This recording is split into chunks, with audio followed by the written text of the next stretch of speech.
News at 9। Let's mic समाचारों के साथ मैं महेश सिंह। अमेरिकी रक्षा मंत्रालय पेंटागन की वार्षिक रिपोर्ट में भारत के अरुणाचल प्रदेश को चीन के कोर इंटरेस्ट में शामिल करने का जिक्र किया गया है। वजह है कि इसे बीजिंग ने ताइवान और दक्षिणी चीन सागर के साथ जोड़कर 2049 तक इसे राष्ट्रीय पुनरुद्धार की योजना का हिस्सा बताया है। रिपोर्ट में कहा गया है कि चीन सीमा तनाव कम करके भारत अमेरिका संबंधों को गहरा होने से रोकने की कोशिश कर रहा है। चीन ने इस रिपोर्ट को अपनी रक्षा नीति को तोड़ मरोड़ कर पेश करने और देशों के बीच फूट डालने का प्रयास करार देते हुए कड़ा विरोध जताया है। विदेश मंत्रालय के प्रवक्ता लिन जियान ने इसे अमेरिकी सैन्य श्रेष्ठता बनाए रखने का बहाना बताया। रिपोर्ट में पाकिस्तान के साथ चीन के बढ़ते रक्षा सहयोग पर भी चिंता व्यक्त की गई है, जबकि भारत चीन सीमा पर स्थिति स्थिर बताई गई है। उत्तराखंड के पहाड़ों में एक विदेशी बेटी मिसाल बन रही है। स्पेन की रहने वाली जेमा कोलिल पेशे से ग्राफिक डिजाइनर है, लेकिन आज उनकी पहचान हिमालय की चोटियां साफ करने वाली पर्यावरण योद्धा के रूप में है। करीब 2 साल पहले ट्रैकिंग के लिए भारत आई जेमा को हिमालय में फैली गंदगी ने झकझोर दिया। इसके बाद उन्होंने उत्तराखंड को अपना घर बनाया और 108 पीक अभियान की शुरुआत की। जेमा ने अब तक हिमालय की ऊंची चोटियों से 200 किलो से ज्यादा कचरा अपने कंधों पर ढोकर नीचे उतारा है। जहां लोग ऑक्सीजन सिलेंडर लेकर चढ़ते हैं, वहां जेमा कचरे से भरे बैग लेकर उतरती है। इस अभियान में उनका साथ दे रहे हैं स्थानीय ट्रैकर मनोज राणा। दोनों मिलकर स्कूलों और गांवों में बच्चों को पर्यावरण संरक्षण और ग्लोबल वार्मिंग के प्रति जागरूक कर रहे हैं।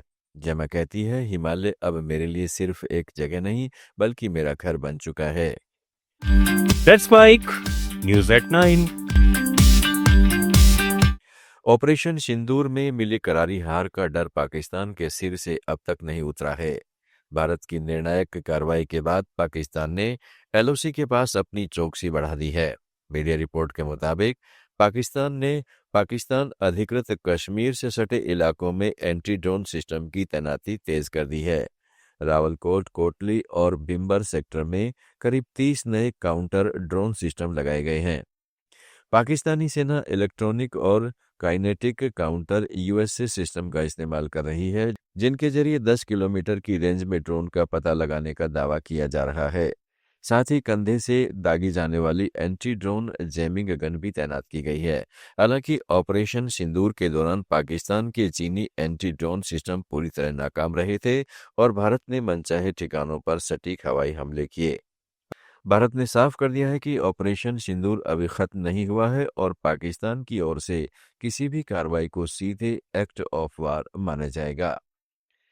कनाडा के टोरंटो शहर में university of Toronto Scarborough campus के पास घटी गोलीबारी की घटना में 20 साल के भारतीय मूल के मेडिकल छात्र शिवांग अवस्थी की मौत हो गई। उन्हें मंगलवार दोपहर करीब 3:30 बजे हाईलैंड क्रीक ट्रेल और ओल्ड किंगस्टन रोड इलाके में गोली लगी। हालात मिलाया गया और मौके पर ही मृत घोषित कर दिया। टोरंटो पुलिस इसे शहर का 41वां हत्या का मामला बताते हुए जांच में जुटी है। संदिग्ध पुलिस पहुंचने से पहले फरार हो चुके थे और अब तक कोई गिरफ्तारी नहीं हुई है। पुलिस ने पीड़ित की तस्वीर जारी कर जनता से जानकारी मांगी है। इधर भारत के टोरंटो में कॉन्सुलेट जनरल ने इस घटना पर गहरा दुख व्यक्त किया है और पीड़ित परिवार के संपर्क में रहते हुए स्थानीय अधिकारियों के साथ मिलकर सभी जरूरी सहायता उपलब्ध करा रहा है। वहीं विश्वविद्यालय ने कैंपस में सुरक्षा अलर्ट जारी कर छात्रों को सुरक्षित रहने की सलाह दी है।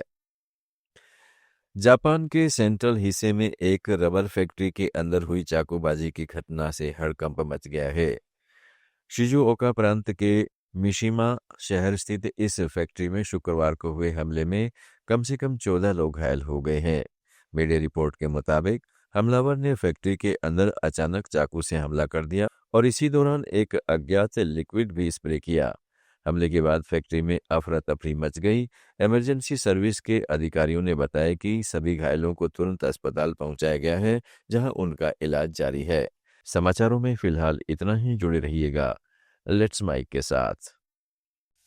आप सुन रहे थे let's mike more than radio. Follow कीजिए हमें हमारे social media platform. It's time for news. It's time